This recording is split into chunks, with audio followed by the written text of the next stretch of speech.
Adventures in time and space, told in future tense.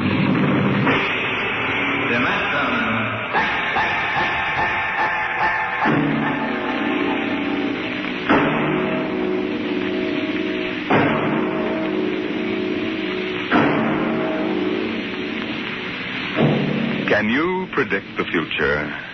Can you tell what will come in 100 years? Or in 10? Or in the next minute? Tonight we present two ventures into the unknown. Two fantasies of the future, chosen from the works of one of our most brilliant young science fiction writers, Ray Bradbury. First, his story entitled, There Will Come Soft Rains.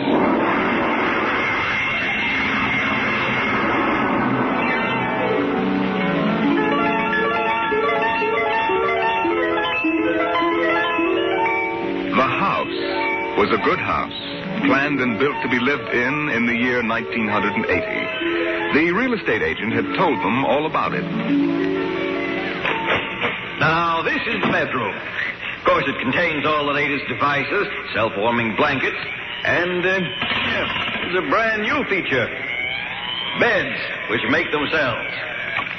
Now, if you just step this way through the library, we can see the latest in talking book recorders, self-building fireplace, self-cleaning robot dust disposal. Oh, these little mouse-like things come out of the wall and take away all the dirt. Now, over this way. As a complete robot kitchen, of course. Just set the menu for the week and the stove does the rest. Then there's the automatic hydroponic garden, self-sprinkling fire protection. See, the house is fully automatic. Why, you could go away for a year and it would run itself.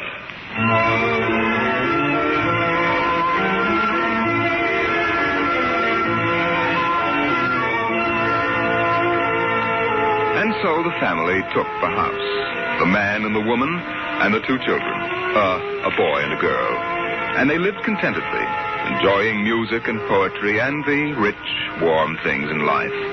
And the house fed them and slept them and entertained them. It made a good life for them. Until one day, there were 10,000 explosions, and the world shook, and red fire and ashes and radioactivity fell from the sky. The happy time was over.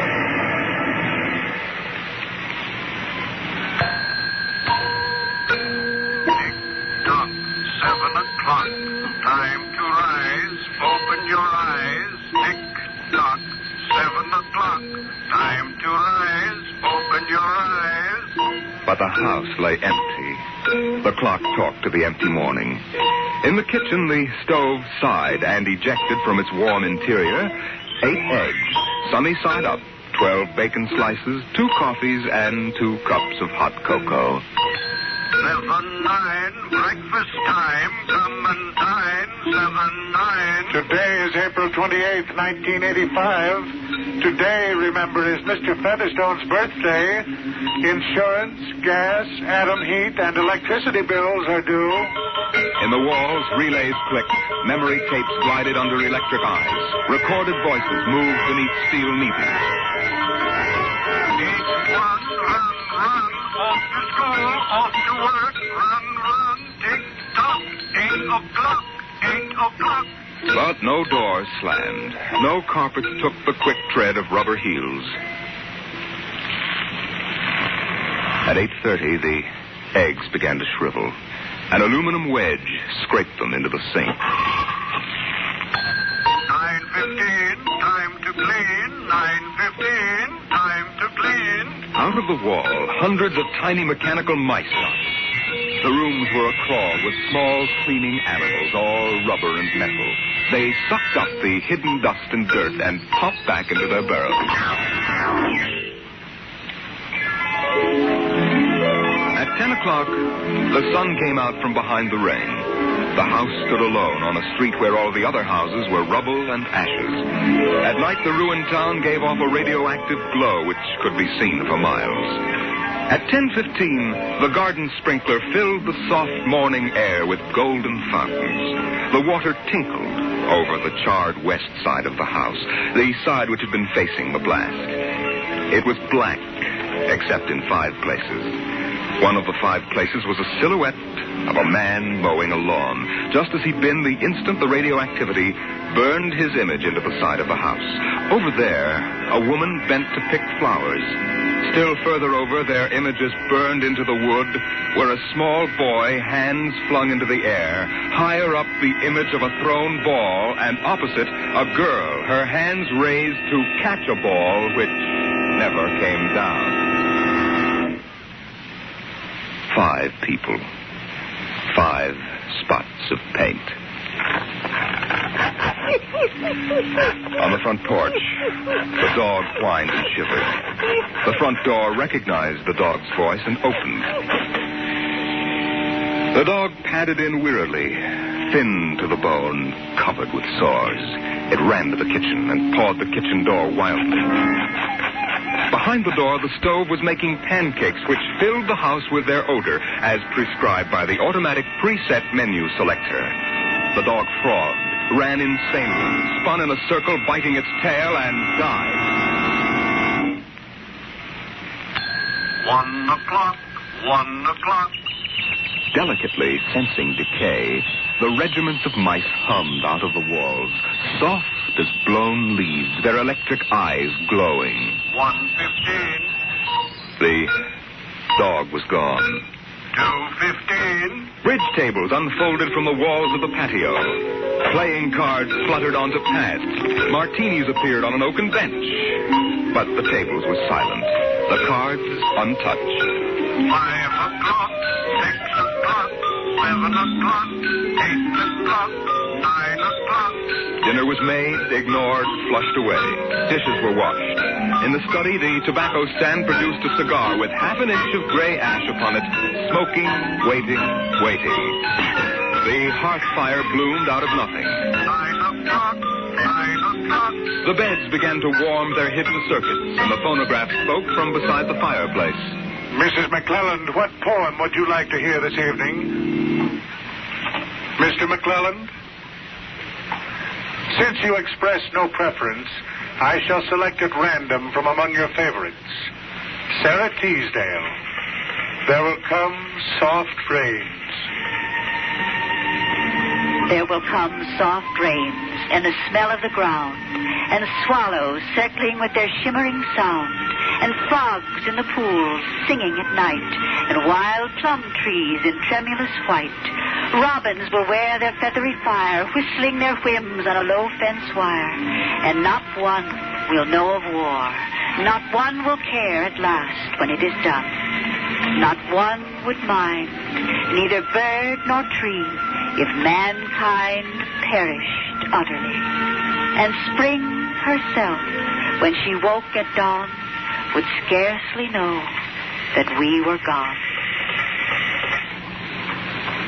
The phonograph finished the poem. The empty chairs faced each other between the silent walls. At 10 o'clock that evening, the house began to die. The wind blew the bough of a falling tree into the kitchen window, smashing it. A bottle of cleaning fluid crashed on the stove.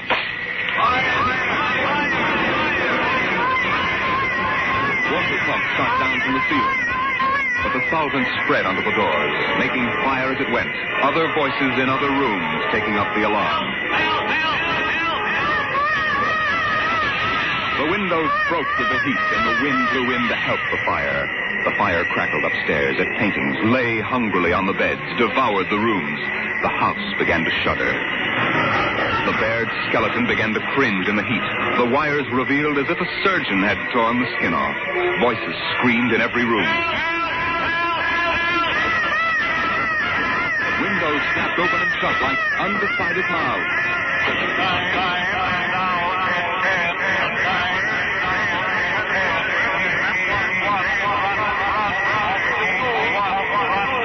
1,000 things were happening at once. Like the interior of a clock shop at midnight, all the clocks were striking, making a merry-go-round of squeaking, whispering, and rushing.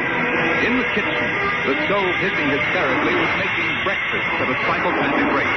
10 dozen pancakes, 6 dozen loaves of toast. Then, there was silence.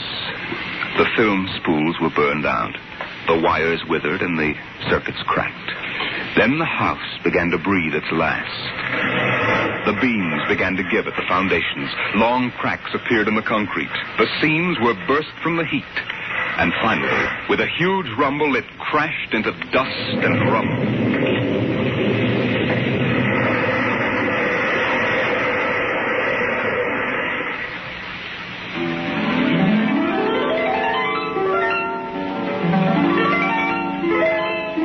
Shone faintly in the east. In the ruins of the house, only one wall remained standing. And within the wall, even as the sun rose to shine upon the burning rubble, a voice spoke again and again and again. No one would mind, neither bird nor tree, if mankind perished utterly. And spring herself, when she woke at dawn, would scarcely know that we were gone. That we were gone. That we were gone. That we were gone. Today is April 29th, 1985. Today is April 29th, 1985.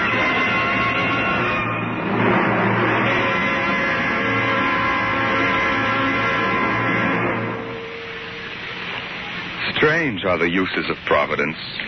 Is this how the end will come for mankind, with 10,000 explosions and a flash of radioactive gas? Or will destruction come more subtly, extended to us gently and innocently in, let's say, the hand of a child? Who knows in what manner 0 hour may arrest the world we know?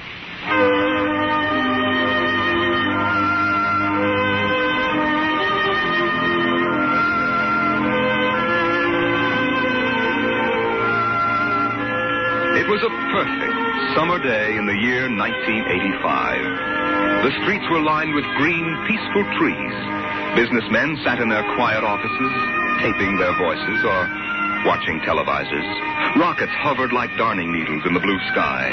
There was the universal quiet conceit and easiness of men accustomed to peace, quite certain that there would never be war or trouble again. There were no traitors among men, no unhappy ones, no disgruntled ones. The world was upon stable ground. Sunlight illumined the suburbs, and the town drowsed on a tide of warm, sunlit air. On the lawns, the children played, catapulting this way and that across the green grass, shouting at each other, holding hands, flying in circles, climbing trees, and laughing. And in the homes, busy mothers prepared for the evening arrival of their husbands.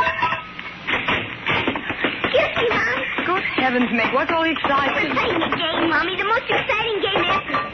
What are you doing in that cabinet? I need some tools from Daddy's kit. Your father may not Oh, like. I'll take good care of them, Mom. I promise. Very well. Don't you lose anything. Oh, thank you, Mom. You want a glass of milk? Can't start now, Mom. What's the name of the game, Mink? Invasion. Invasion. What will they think of next?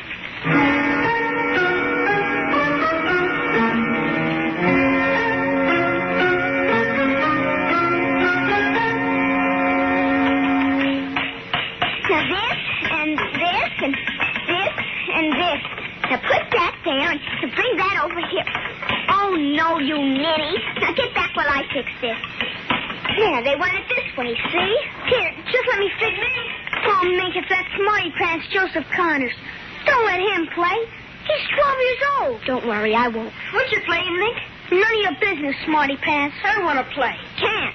Why not? You're too old. Just because you're only 8. No. You'd only laugh at us and spoil the invasion. Make him go away, Mink. Go away. This is my backyard. Who wants to play with you and your old fairies anyway? They aren't fairies. Look to you. I don't want to play anyway. Good riddance. I'm glad you didn't let him play, Mink. He'd only laugh. Now, we better talk to Drill and get some more instructions, all right? Now, here's your pad and pencil. Where is Drill? Drill? Here, Drill. Drill? Well, he's in the rose bush, I think. I'll talk to him myself, and you write it down the pad. Okay. Drill? Drill? Okay. Drill wants you to write down triangle. What's a triangle? Never mind. Drill will tell us when he wants us to know. It helps the invasion. How do you spell it? Well, that's Drill. Drill, how do you spell... Here's your mother, looking out the window. Me? Yes, Mother. Who are you talking to? The rose bush, Mom. Only it's not really a rose bush. That's Drill. Who's Drill? He's planning the invasion. Oh, I see. Well, you better come in and clean up for supper. Your daddy will be home soon. In just a second, Mom. You got that, Art? See, now what? 4, 9, 7, and A, and B, and X, and a fork, and some string, and a hexagonal droopy. Come on, Nick. Supper's in 10 minutes. Okay, Mom, just a minute. I have to tell Drill. I wish we didn't have to eat, though. It holds up the invasion.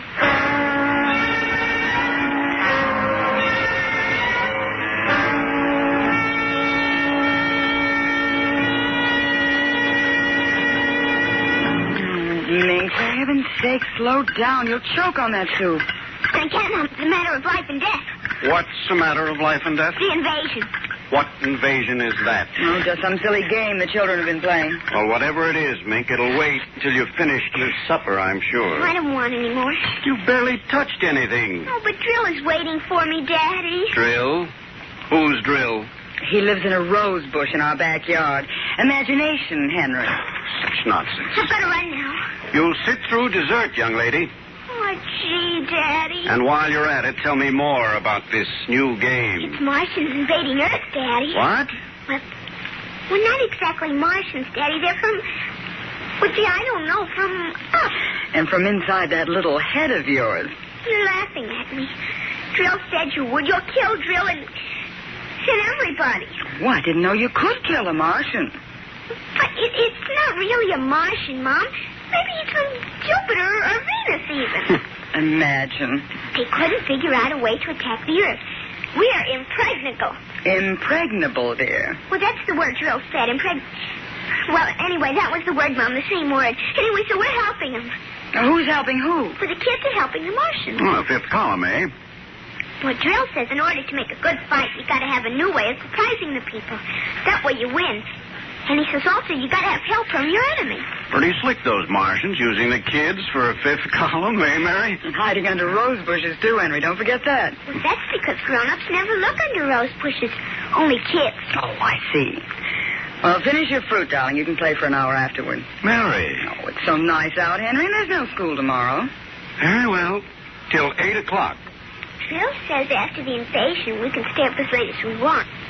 No more bets, either. Oh, is that so? We can watch all the grown-up televisor shows. I don't wonder this invasion has caught on among the kids. Well, some of the kids are giving us trouble, like Dale Britz and Petey Cherrick. They're growing up, so they won't believe in the invasion. They make fun. Worse than parents, even. I hate them worst. We'll kill them first. I hope you're saving your father and me for last. But Drill says you're dangerous. What? But I think they'll let me keep you because I'm helping so much. I'll talk to Drill. Maybe we won't have to kill you. Mary, I think this nonsense has gone far enough. Can I go out now, please? Well, run along, dear. Don't worry, Dad. I won't let them hurt you. Mary, I think the child's taking this game entirely too seriously. Invasion. Now, Henry, you know how Mink is. Besides, all children have their aggressions. Better to get them out in the open, I suppose. Maybe you're right. I was wondering about bridge with the Jacksons tonight, Mary. All right. But, you look tired, dear. Why don't you sit in the relaxer for a while and get a massage? I'll sew for a while until it's time to... Oh, I wanted to call my sister Helen. Oh, good. Find out when her husband's going to return my golf clubs.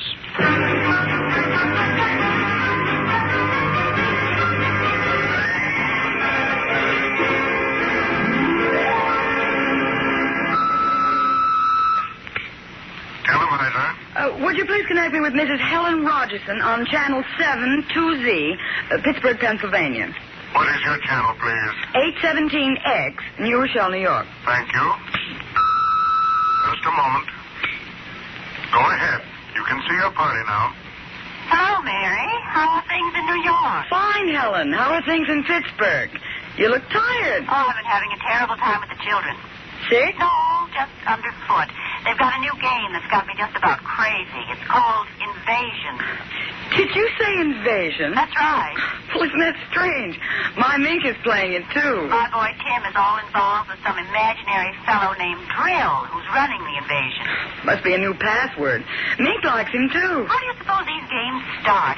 My backyard looks like a scrap drive. They've got every conceivable kind of mechanical gadget arranged out there. I talked to Josephine Schiller in Boston, and she says her kids are wild about it, too. It's sweeping the country. Remember when it was the Roomba? Please, dear, I'm not that old. Mommy. Oh, please, Minky, I'm on the televisor. Come on, see your Aunt Helen. Hello, Mink. Hi, Aunt Helen. Look what I've got. What is it, honey? Well, it's the yo-yo. Look what I enroll it. See? Well, Helen, look, it's vanished. Well, where did it go? Into another dim... She means dimension. I say the darn thing. My Timmy brought one home, too. I can't figure out how they work. Make it reappear, honey. There. It's easy. Oh, where'd you get it, dear? Jill gave it to me, Mom. Mink? Bye, Aunt Helen. Gotta run now. Mink, you come back here. I want to talk to you. Turn off 0 at 5 o'clock. Mink! Bye. Oh, I can't understand it. The child's never been so unruly. Helen, do you suppose that... What? Nothing. Just a wild thought. Say, the reason I called, I want to get that black and white cake recipe, and Henry wants his golf clubs. I don't know what he'll do. What was that? I don't know. One of the children must have been hurt. I'll have to run and see. Call me back tonight, will you? All right, Mary. Bye. Mink, come here. Yes, Mom. What is it? Who screamed? Peggy Ann. All right, what happened? Well, she got scared and went home. Did you hit her? No, she just got scared. She's a scare baby anyway. We won't let her play anymore. She's getting too old. Now, Mink, tell me why she cried. No, I can't. Mink, you'll answer me this instant or come inside. I've had enough of this nonsense. Gee, I can't quit now, Mom. It's almost 0 hour. Then tell me what frightened Peggy Ann. Okay, she saw Drill. Drill? He almost came through. He was just testing. Through what? Well, those pipes and things we set up. She looked into one of the pipes and screamed. I guess she saw Drill. And no one hit her? Uh-huh. Very well, Mink. I'll call Peggy Ann's mother and see how she is. And I'll call you for your bath in half an hour. Your father and I want to go out tonight. You won't be able to go out, Mom. Why not? 0 hour is 5 o'clock, Mom.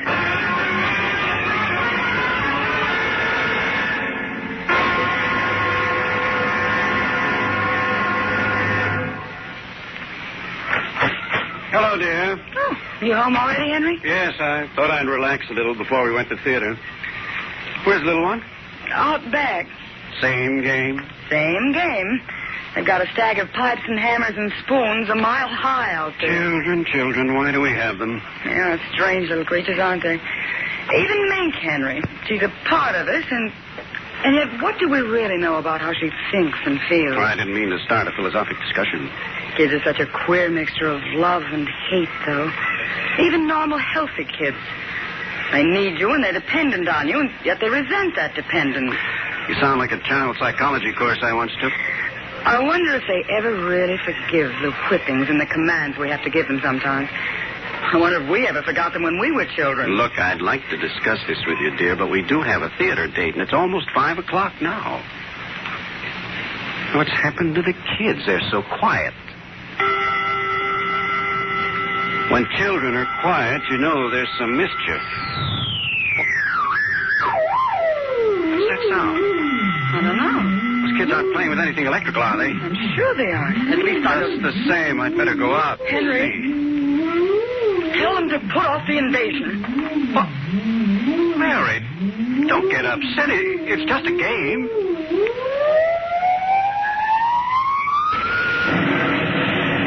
Good Lord, what's that? Look out the window, Mary. What is it? Where are the children? Mary, why are you shaking? What did you see? Henry, quick, up to the attic. They aren't in the attic. Yes, the attic. Quick. Mary, come back here. Mary! Mary, don't go up. They aren't up there. Mary, you out of your mind? There's no one up here. Quick, shut the door. What? But there's nothing up here. What is wrong with you? Mary, come to your senses. Henry. What are you talking about? I saw it through the window, Henry. It was horrible. What? It is an invasion. For heaven's sake, let's get down out of this attic and talk this over sensibly. I want to find out if Mink is all right. She's all right. I saw her. She was leading them around the corner of the house. Leading who? The kid? It's nothing. Oh, listen. Listen. Huh? The front door. They're coming. Good Lord, those kids sound like 50 men with boots on. Not men. Oh, please, God, don't let them find us. Don't let them, please, God. I don't understand. Who's there? Don't shout down here. Who's down there? I demand that you answer me. They're coming. The whole house is shaking. Who? Who's there? Please, be quiet. They might go away. Henry? Henry? Mom? Dad? Are you in the attic? Henry, listen. It's Mink. Mink. We've got to save her. Henry, you don't understand. She's leading them. What? She's leading them. She's on their side.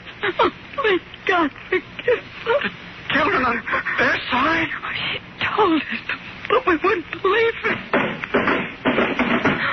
Henry, they're coming out. Mom? Dad, we know you're in there. Well, I guess you better melt the locks here.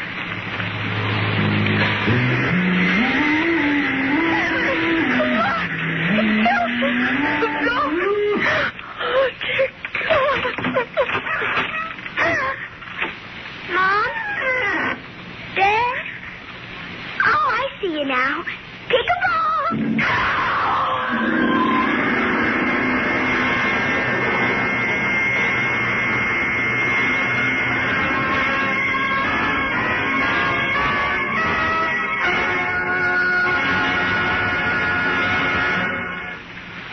You have just heard another adventure into the unknown world of the future. The world of Dimension X.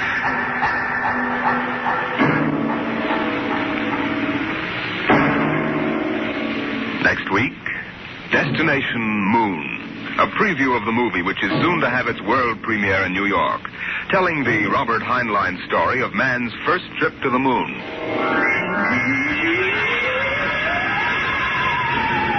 Adventures in Dimension X. There will come Soft Rains and 0 Hour were written by Ray Bradbury and adapted for radio by George Leppard. Featured in the first story as narrator was your host, Norman Rose. The leading players in 0 Hour were Denise Alexander as Mink and Rita Lynn as the mother, Roger DeKoven as the father. Music by Albert Berman. Engineer Don Abbott. Dimension X is produced by Van Woodward and directed by Edward King. Robert Warren speaking.